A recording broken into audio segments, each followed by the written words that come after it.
Bismillahirrahmanirrahim. Assalamualaikum warahmatullahi wabarakatuh. Waalaikumsalam warahmatullahi wabarakatuh. Gimana kabar semuanya? Sehat-sehat? Sehat semua Alhamdulillah, Bapak. sehat walafiat. Ya, Sehat. baik. Alhamdulillah bisa bertemu kembali pada siang kali ini, di mana ini adalah jam-jamnya rawan, jam-jamnya penuh drama dalam keadaan lemah, letih, lesuh, lapar, haus, dan banyak lain sebagainya. Tapi alhamdulillah bisa mengikuti perkuliahan pada siang kali ini. Dan mudah-mudahan kita semuanya ada di dalam lindungan Allah Subhanahu wa taala. Amin ya rabbal alamin. Amin ya rabbal Baik, alamin. untuk sebelumnya berkaitan dengan perkuliahan kita pada siang kali ini, yaitu mata kuliah pendidikan agama. Insya Allah pada siang kali ini Bapak ditemani dengan Bu Ida, ya. Insya Allah nanti beliau yang akan memberikan materi dan nanti juga bergantian, ya. Mungkin nanti kita sebelum dimulai dalam perkuliahan pada siang kali ini, alangkah baiknya kita mengawali keberkahan. Mudah-mudahan Allah memberikan ilmu yang bermanfaat kepada kita. Kita awali dengan doa. Amin. Untuk doa, mangga dipimpin Pak Dr. Muslim, mungkin bisa membantu untuk berdoa. Mangga, silakan.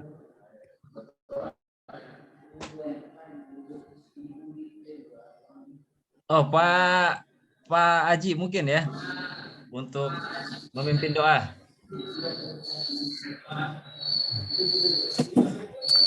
Oke, mari kita buka perkuliahan hari ini dengan bacaan Fatihah. Al-Fatihah.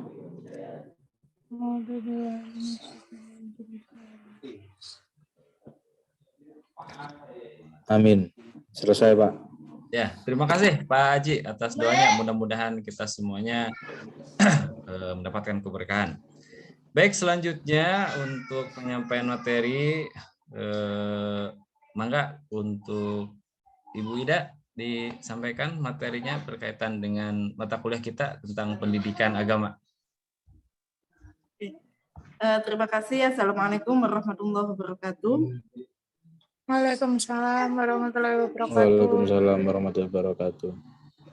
Para saudara mahasiswa sekalian, minggu kemarin kita sudah belajar tentang prinsip dasar epistemologi Islam. Untuk minggu ini kita akan belajar tentang sumber-sumber agama Islam. Sebelum kita mempelajari sumber-sumber agama Islam, hendaknya kita harus mengetahui terlebih dahulu apa sih Islam itu, gitu ya. Oke. Jadi Islam itu merupakan ajaran yang bersifat robbani.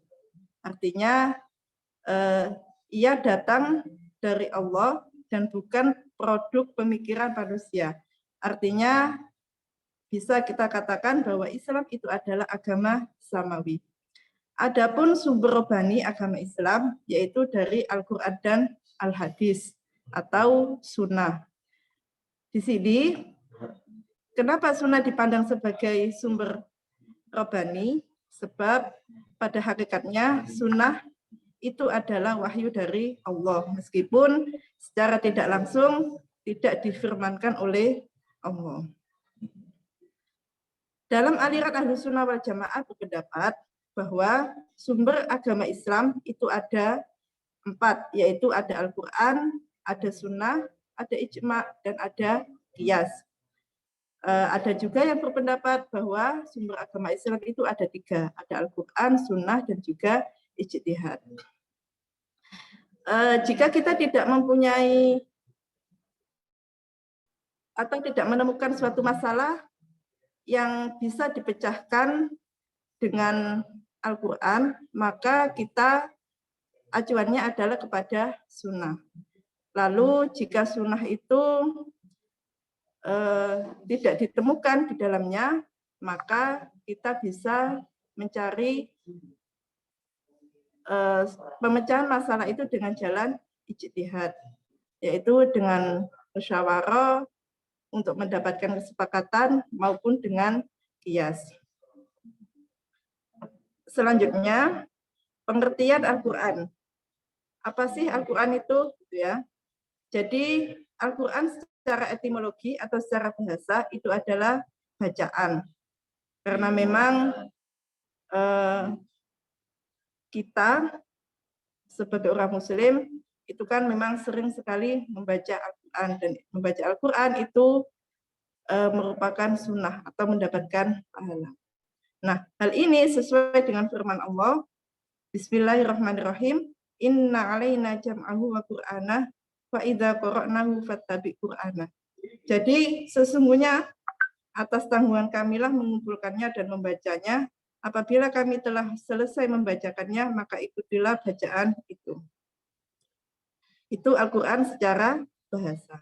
Nah, sekarang Al-Quran secara istilah adalah firman Allah yang bersifat mukjizat yang diturunkan kepada Nabi Muhammad, yang sudah tertulis di dalam mushaf, yang sampai kepada kita dengan jalan mutawatir dan dinilai ibadah bagi yang membacanya. Oleh karena itu, saya himbau ya pada mahasiswa, setidaknya setiap hari kita luangkan waktu kita untuk membaca Al-Quran. Next.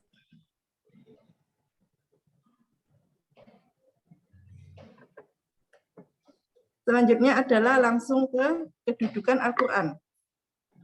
Jadi Al-Quran di sini itu mempunyai kedudukan sebagai sumber hukum yang pertama dan utama.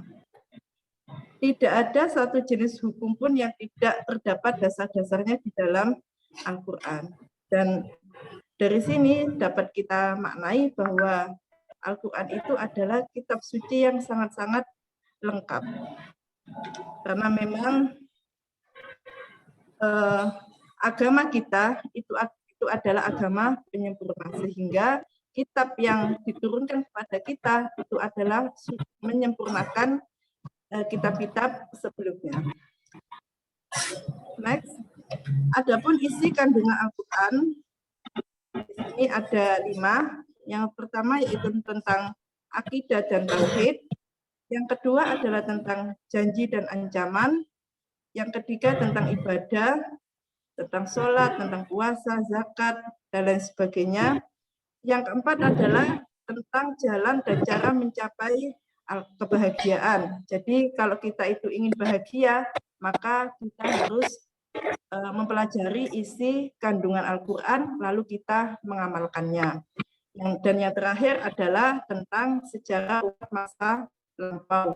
Jadi umat-umat masa lampau, umat-umat Nabi dan Rasul masa lampau itu diceritakan di dalam Al-Quran.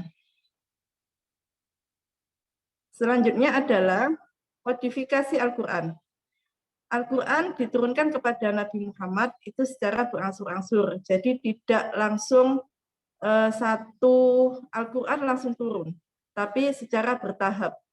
Selama 22 tahun, 2 bulan, dan 22 hari. Dan ayat Al-Quran pun itu dibagi menjadi 2, ada yang disebut dengan ayat-ayat Makkiyah, ada yang disebut dengan Madaniyah. Ayat Makkiyah itu adalah ayat yang turun kepada Nabi ketika Nabi berada di Mekah atau sebelum hijrah ke Madinah.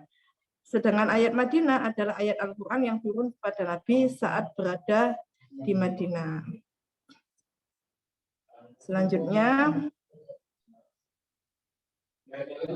yaitu tentang as-sunnah atau hadis ya. Menurut jumhur muhaddisin, yang dimaksud dengan hadis adalah segala sesuatu yang disandarkan kepada Nabi Muhammad, baik itu berupa perkataan, perbuatan, ataupun pernyataan dari Nabi. Dan di sini ada 4 al-hadis yang digolongkan muhaddisin, yaitu ada ucapan, ada perbuatan, ada penetapan, dan juga ada sifat dan keadaan himmah Rasulullah.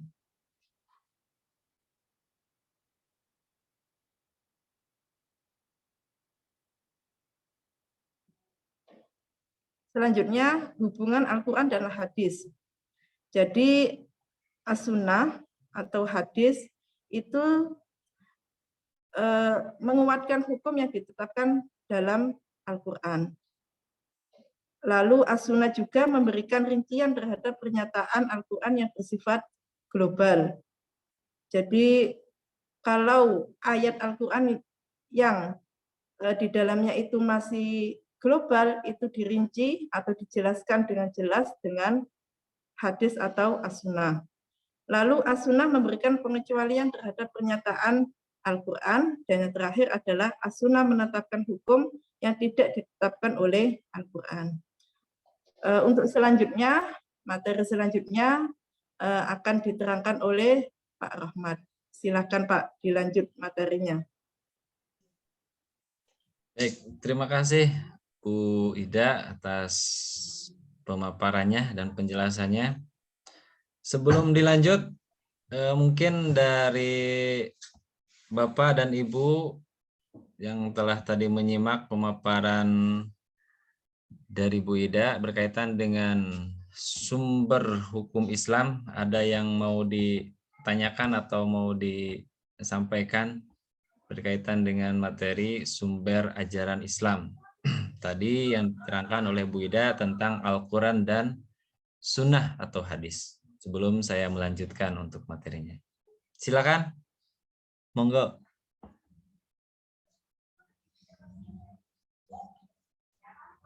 Ada? Oke, saya Bapak Oh, mangga. Silakan. mohon izin ini karena saya yang belum tahu Bapak. Ini tadi kan Ibu Ida kan sudah luar biasa tadi sudah menjelaskan tentang sumber-sumber hukum Islam begitu Bapak. Nah ini saya terutama saya pribadi sebagai mahasiswa baru ini kan belum tahu. Itu sebenarnya apakah di dalam Islam itu ada apa ya bahasanya? Dalil gitu loh Bapak. Apakah itu tiba-tiba ada begitu atau memang itu sebenarnya sudah ada dalilnya begitu? Kok ada Al-Quran, ada Sunnah, apalagi tadi ada ijma apalagi tadi itu. Nah, itu seperti apa tuh Bapak? Terima kasih Bapak. Baik, terima kasih Pak Muslim. Ini luar biasa nih pertanyaan yang menarik nih. Baik, sebelum dijawab, ada mungkin yang mau menjawab ini pertanyaan dari Pak Muslim atau Bu Ida tadi yang menyampaikan tanggung jawab. Halo? Ya. Itu ada pertanyaan dari Pak Muslim. Dari Mas Muslim ya. Oke. Iya. Setiap agama itu kan mempunyai acuan atau panduan dalam menentukan hukum-hukum atau perilaku yang dilakukan. Nah, dalam agama kita itu acuannya adalah menggunakan Al-Quran. Karena memang Al-Quran itu adalah kitab suci yang memang turunnya dulu itu adalah sesuai dengan pertanyaan atau permasalahan yang ada pada umat muslim pada zaman dahulu. Nah, selain Al-Quran, kalau orang muslim mendapatkan suatu masalah, mereka akan bertanya kepada Nabi, lalu Nabi menjawabnya. Sehingga Al-Quran sama As-Sunnah itu dijadikan sebagai sumber hukum Islam. Adapun untuk ijtihad itu sudah di luar sumber hukum yang asli, karena memang permasalahan itu berkembang dan tidak semua permasalahan itu ada atau ditanyakan ketika Nabi itu masih hidup. Sehingga nanti, kita Bu, itu harus belum nyampe ke sana, nanti saya bantu untuk menerangkan. Oh iya. Yang Ibu Al-Quran dan jadi sampai hadis, situ ya Pak ya. Silakan Pak dilanjut. Ya.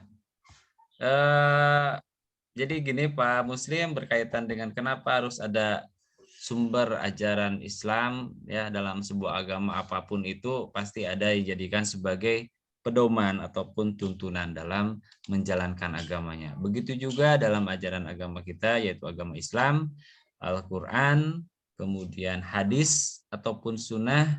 Nah, ini yang ketiga nih yang akan saya terangkan, yaitu berkaitan dengan sumber ajaran Islam, yaitu ijtihad. Ya.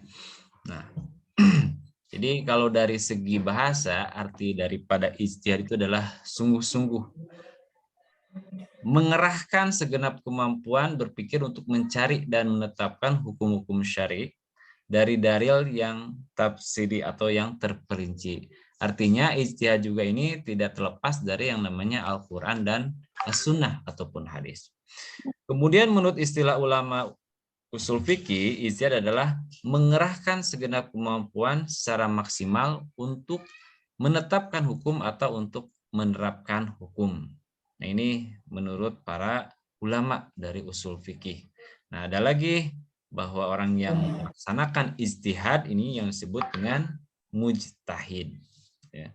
Jadi kalau misalkan tidak ditemukan di dalam Al-Quran, tidak ada di dalam hadis permasalahannya, maka di sana tugas daripada seorang mujtahid untuk bersungguh-sungguh mengerahkan segala kemampuannya untuk menetapkan ataupun untuk mencari hukum. Nah, ini jalan keluarnya ataupun solusinya. Karena yang namanya permasalahan dunia itu sifatnya dinamis, ya, tidak statis.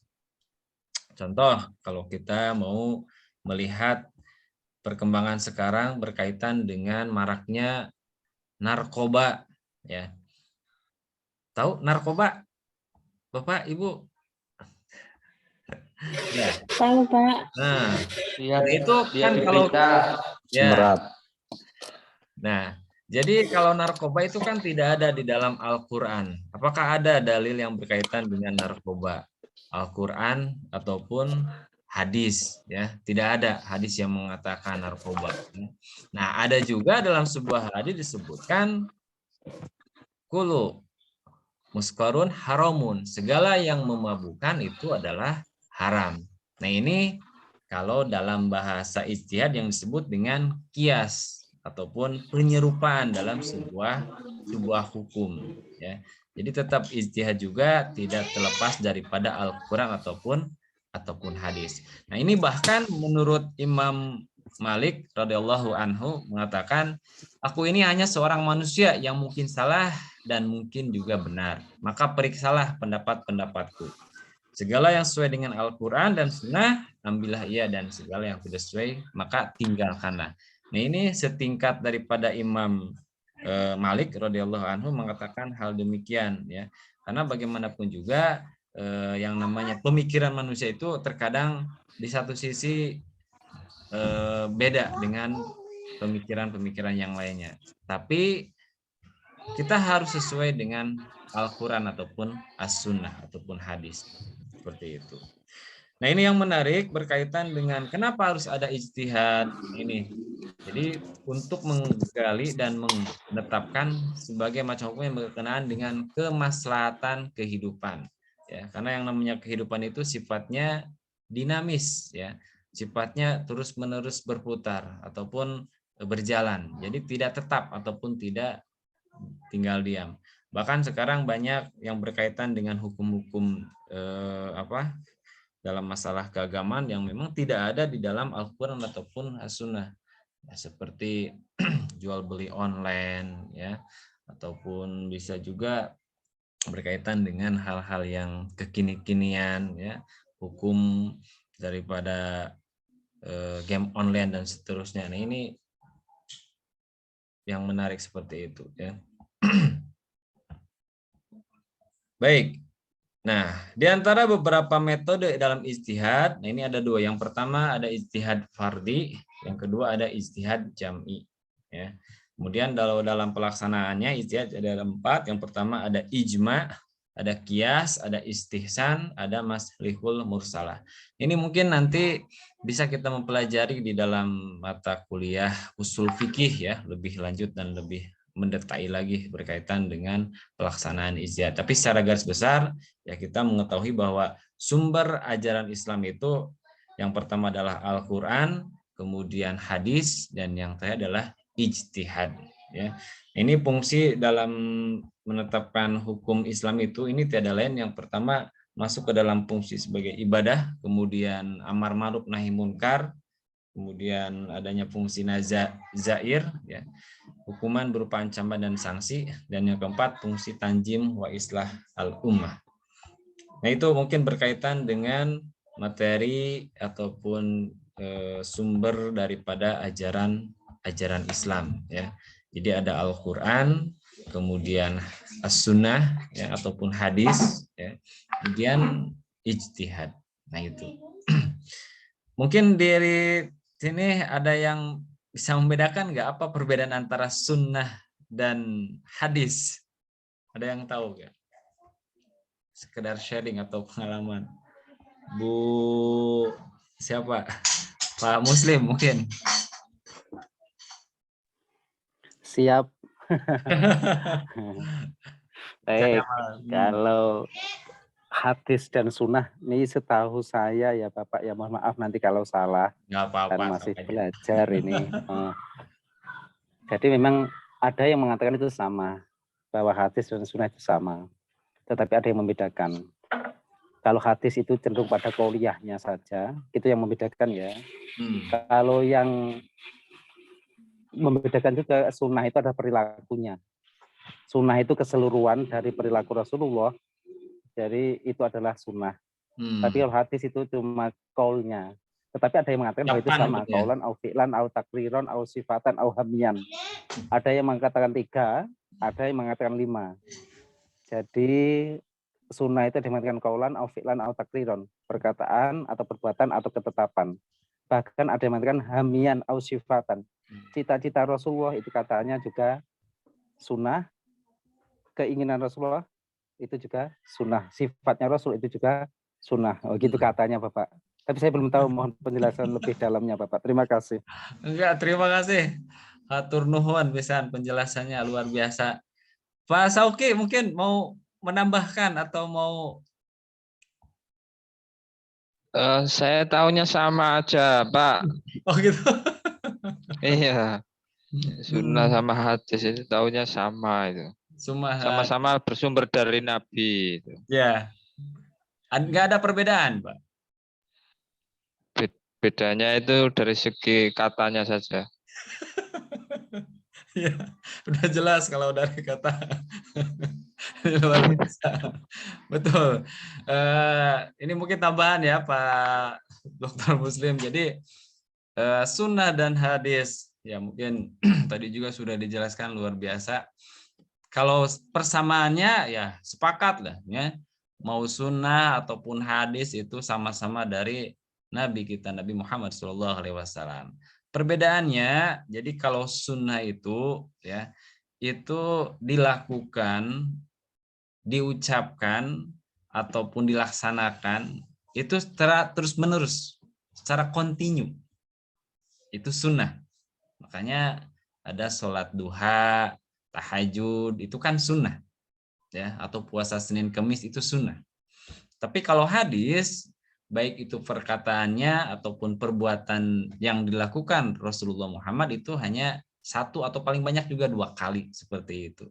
Ya, contoh ketika Rasulullah berhijrah dari dari Mekah ke Madinah, kemudian Rasulullah bersabda, innama a'malu binniyat. Itu kan hadis Nabi. Jadi suatu hal yang diucapkan Rasulullah bahwa segala sesuatu yang dilakukan itu adalah tergantung daripada niat kita. Nah itu mungkin tambahannya ya. Mungkin nanti yang lainnya juga luar biasa. Pak Aji mau ini menambahkan atau gimana? Cukup Pak. Waktunya Cukup, ya? mau habis ini Pak. Baik, luar biasa. Alhamdulillah. Sampai di sini ada lagi? Ini waktu kita kurang lebih 3 menit lagi nih. Bu Ida? Sudah Pak, sebetulnya teman-teman mahasiswa sudah lelah ini Pak. Oh iya, betul ya. Waktunya sudah mau habis. Betul-betul di jam-jam rawan ini kita ya. Mudah-mudahan nanti insya Allah untuk pertemuan minggu depan dengan materinya yang berbeda ya, insya Allah nanti Bu Ida untuk menyampaikannya. Baik, Bu Ida mungkin itu saja. Ada lagi yang mau disampaikan atau kita cukupkan? Kita cukupkan sampai di sini aja, Pak. Baik. Baik, teman-teman mahasiswa, Bapak Ibu semuanya, alhamdulillah perkuliahan pada siang kali ini kita sudah laksanakan, mudah-mudahan berkah dan bermanfaat ya. Insya Allah pertemuan kita nanti di minggu depan bisa bertemu kembali ya. Mudah-mudahan kita semuanya dalam keadaan sehat walafiat.